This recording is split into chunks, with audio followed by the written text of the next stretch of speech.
Бисмилля, альхамдулилля, вассалату вассаляму аля расулилля, аль-кабирату тhamинату вассалясун, 38-й грех,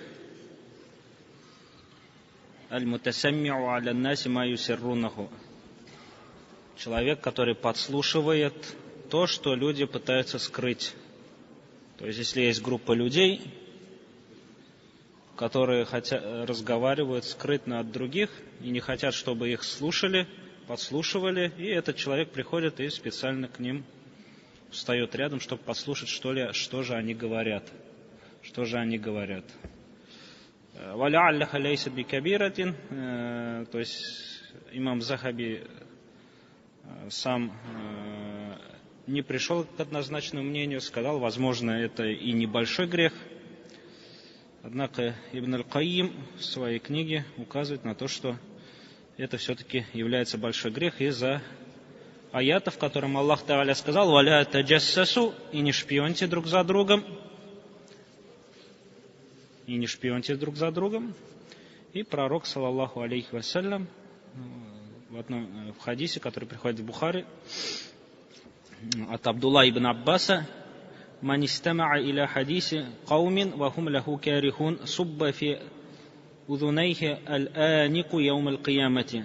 Тот, кто будет подслушивать людей, которые бы не хотели, чтобы он их слышал, этому человеку в судный день будет залито олово в его ухо. В судный день будет залито олово в его ухо, расплавленное олово в его ухо. То есть хадис явно указывает на то, что это является большим грехом. На то, что это является большим грехом, так как человек получит такое наказание. Расплавленное олово в ухо. وَمَنْ سَوَّرَ سُورَةً عُجِّبَ وَكُلِّفَ أَنْ يُنْفَخَ فِيهَا الرُّوحُ. И тот, кто нарисовал портрет, будет наказан и заставит его в судный день вдуть в него душу, вселить в него в душу, в этот сурат. Что касается фотографий, то это мы знаем, спорный вопрос среди ученых, и многие ученые пошли путем то, что это не является создаванием образа, а это запечатливать образ все равно, что как на зеркале. Однако, если человек уже добавляет там какие-то спецэффекты, изменяет цвет, там еще что-то, то это уже будет заходить в сура. То, что он создает образ. Если изменяет фотографию уже.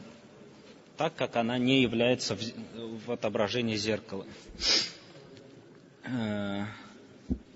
Однако он не сможет в него вселить душу. И тот пророк, саллаллаху алейхи вассалям, указал то, что не разрешается подслушивать, не разрешается шпионить, как Аллах субхану тааля сказал. Также это сюда можно, основываясь на эти хадисы и на эти аяты, ученые также говорят, вот сейчас во многих телефонах есть функция в телефоне, это записывать разговор. И говорят ученые, что без разрешения разговор записывать нельзя, что вот записывание этого разговора подходит под это. Потому что бывает, что человек может что-то не услышать, что-то не досказать, и человек, заново прослушивая, проанализируя, может появиться по отношению к этому человеку враждебность или сможет использовать эту информацию против этого человека. Поэтому без разрешения ученые и без веских причин не разрешается записывать разговор.